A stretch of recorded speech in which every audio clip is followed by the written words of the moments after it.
Inadimplência, a gente tem destacado aqui no Economia Agora como um grande problema. Já trouxemos, inclusive, uma pesquisa da Confederação dos Dirigentes Lojistas, a Confederação Nacional.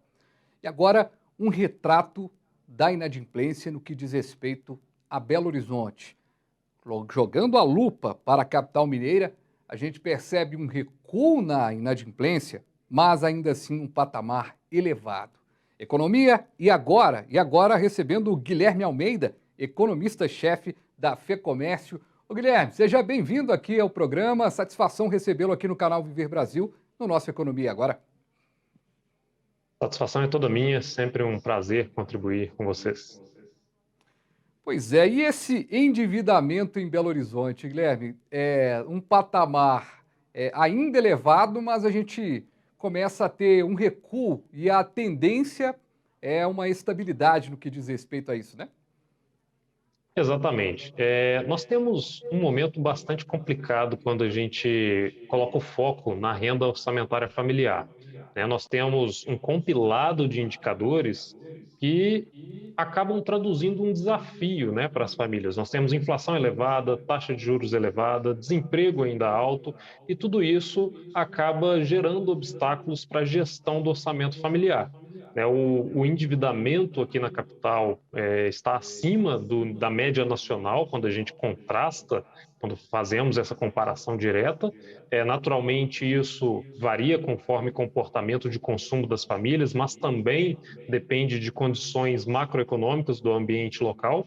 E quando a gente percebe esse recuo e uma certa estabilidade, a princípio, a leitura que podemos fazer é de que esse recuo ele é positivo e uma estabilidade em um cenário macroeconômico como esse, de diversos desafios, é até Uhum. positivo. Porém, o patamar desse endividamento está bastante elevado, né? E as características desse endividamento também geram uma certa preocupação, né? Se a gente pegar, por exemplo, qual que é o principal compromisso financeiro que as famílias da capital possuem, né? Nacional também, né? Essa é uma semelhança entre as duas pesquisas. Qual que é o principal compromisso financeiro? É o cartão de crédito, é o cheque especial, é o carnê de lojas, ou seja, modalidades de endividamento que têm um custo elevado da dívida. Então, por mais que, em primeiro momento, o consumidor, as famílias, tenham uma boa gestão dessas finanças, quando nós adicionamos esses obstáculos do cenário macroeconômico, com inflação elevada, desemprego ainda em alto patamar, taxa de juro elevada, as perspectivas para os próximos meses elas tornam um pouco pessimistas, né? Então, nós precisamos avaliar a fundo, né, no detalhe, sobre cada um desses componentes do endividamento. E aí que eu já aproveito a brecha para fazer um parênteses, né? Nós temos uma certa diferença na pesquisa realizada pela Confederação Nacional do Comércio e analisada aqui pela FEComércio Minas, que são dois indicadores. De um lado, nós temos o endividamento, e esse apresentou um recuo na passagem dos meses e uma certa estabilidade, vamos dizer assim, em termos de perspectivas. E o endividamento é todo e qualquer compromisso financeiro que as famílias adquirem, ou seja, se você possui ali uma conta, uma dívida contratada que vai vencer no final do mês ou no início do próximo mês, você é considerado endividado. Já a inadimplência, as contas em atraso, é quando você não consegue arcar com esse compromisso financeiro. E esse componente, ele apresentou uma elevação pequena, mas apresentou uma elevação na passagem dos meses e gera aí uma preocupação. Muito bem, legal essa sua explicação, porque as pesquisas, elas trazem um retrato interessante, mas teve essa abordagem da Confederação na diferença aí com a questão da FEComércio. Guilherme, nessa questão toda, eu vou separei aqui alguns pontos que estão na pesquisa para a gente poder mostrar para o nosso telespectador. É a oportunidade para quem está acompanhando o programa entrar, mergulhar mesmo nessa pesquisa do que vocês fizeram.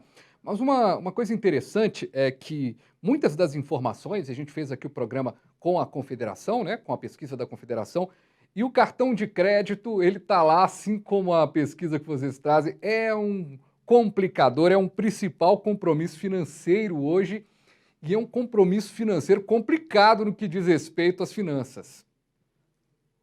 Exatamente. O cartão de crédito, né, ele lidera aqui na capital. 84% das famílias possuem esse instrumento como principal compromisso financeiro.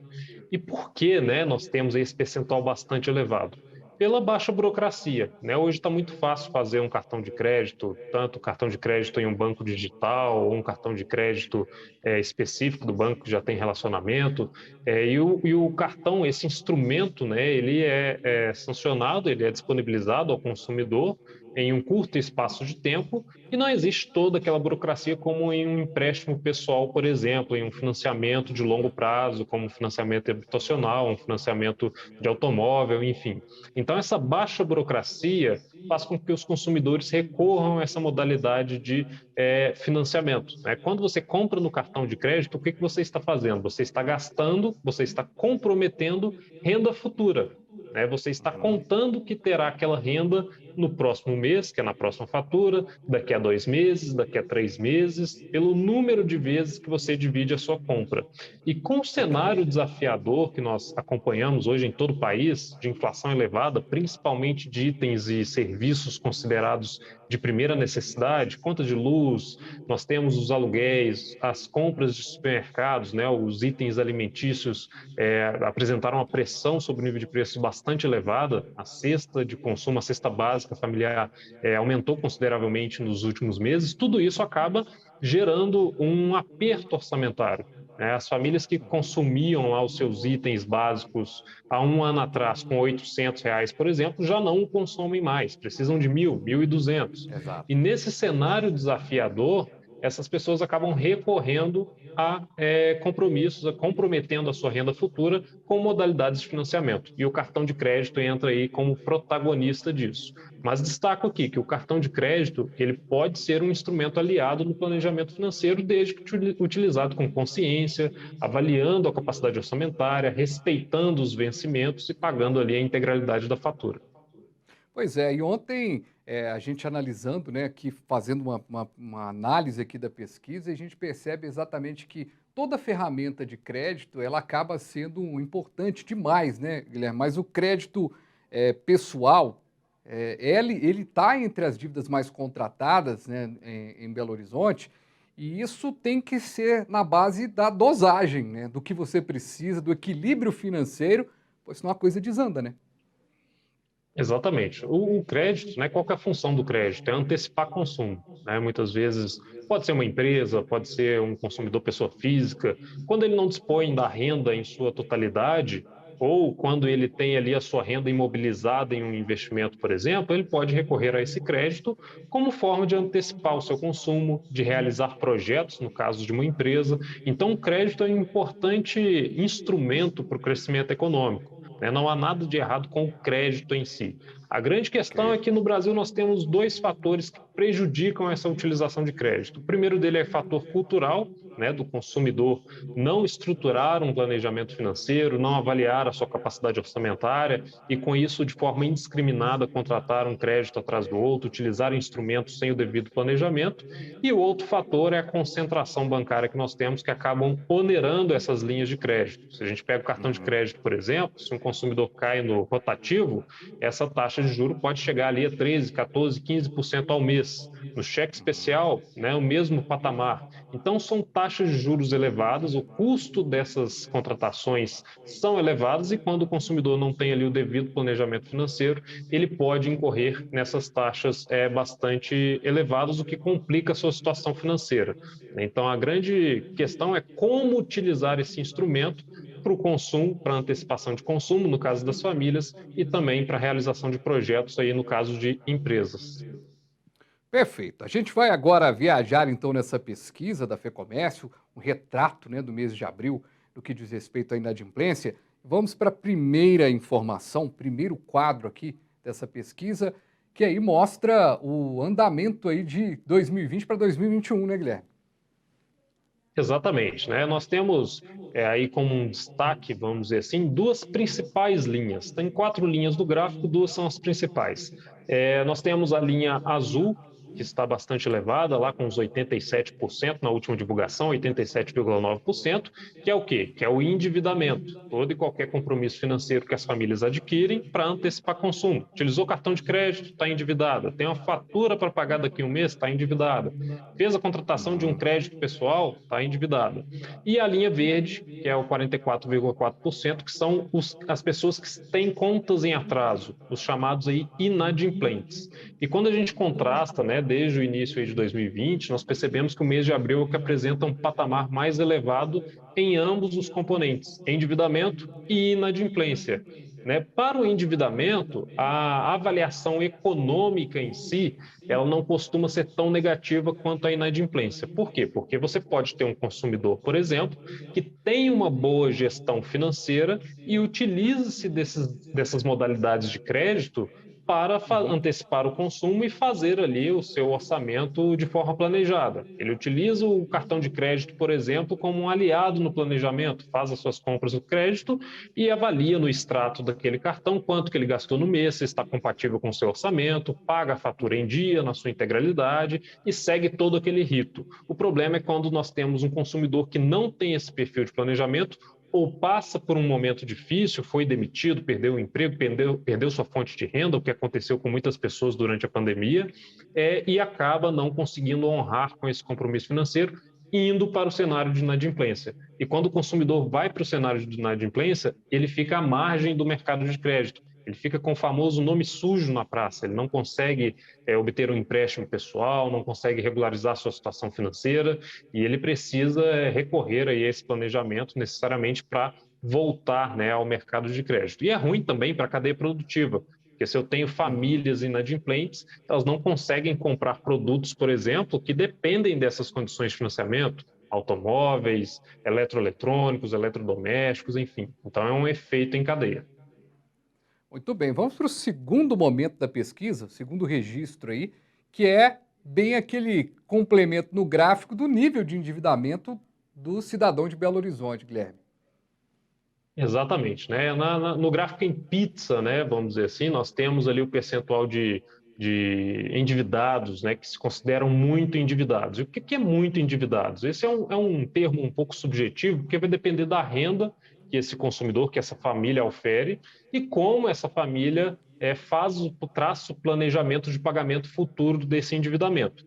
Existem diversas regras de bolso que especialistas acabam instruindo, né, as famílias, aos consumidores, consultores acabam criando uma receita de bolo que não comprometa mais do que 30% da sua renda e sempre tem ali 6 meses de reserva para que, em algum caso eventual de perder o emprego ou de sofrer algum acidente e ficar inviabilizado de oferir renda, ou sofrer um acidente de automóvel, por exemplo, e precisar substituir esse bem de alto valor, você já tem ali uma reserva. Mas a grande questão esse autoendividamento ele está inserido em um momento de dificuldades financeiras para todo o país. Inflação elevada, taxa de juros elevada e desemprego ainda elevado. Então é muito arriscado essas famílias que estão muito endividadas ou mais ou menos endividadas manter esse ritmo ao longo do ano na ausência de um planejamento. Então é preciso reforçar o planejamento aqui nesse sentido. E quando eu falo planejamento, não é nada de outro mundo. Né? Você pode ter ali um papel, uma caneta e um papel, anotar todas as suas rendas, todos os seus compromissos financeiros, o que possui de dívida em aberto, qual que é a sua capacidade orçamentária. Planeja comprar uma TV? Quais serão essas parcelas? Qual que é o seu rendimento mensal? Você vai conseguir pagar essas parcelas, mesmo tendo ali os seus compromissos obrigatórios de conta de luz, conta de água, telefonia, aluguel? Se sim, se você tem ali a reserva de emergência para qualquer caso eventual, né, alguma fatalidade, ter aonde recorrer e consegue pagar na integralidade esse compromisso financeiro, ok. Então é preciso sempre avaliar a realidade de cada indivíduo. Muito bem. Guilherme, deu muito para perceber ali, né, o quanto que a renda, né, a turma do salário acima de 10, né, acima de 10 salários, tem aí um valor de endividamento, muito endividamento aí, ó, muito menor, né? Olha lá, a turma está bem menor, ou muito endividamento no que diz respeito à turma que tem a renda de até 10 salários mínimos. Então, acaba que, mesmo numa inflação, mesmo numa questão, né, do endividamento, vale aquela máxima de que numa crise econômica os mais pobres é que mais sofrem, né, no que diz respeito ao entendimento das finanças. E é claro, a gente vai entender muito mais sobre isso, Guilherme. A gente vai para o intervalo rapidinho, na volta tem muito mais sobre essa pesquisa, muito interessante. Você até viu nos jornais aí com o que foi dito nessa pesquisa, o destaque, mas o destaque, o mergulho mesmo, a gente está fazendo aqui no Economia Agora. A gente vai para o intervalo e volta já já.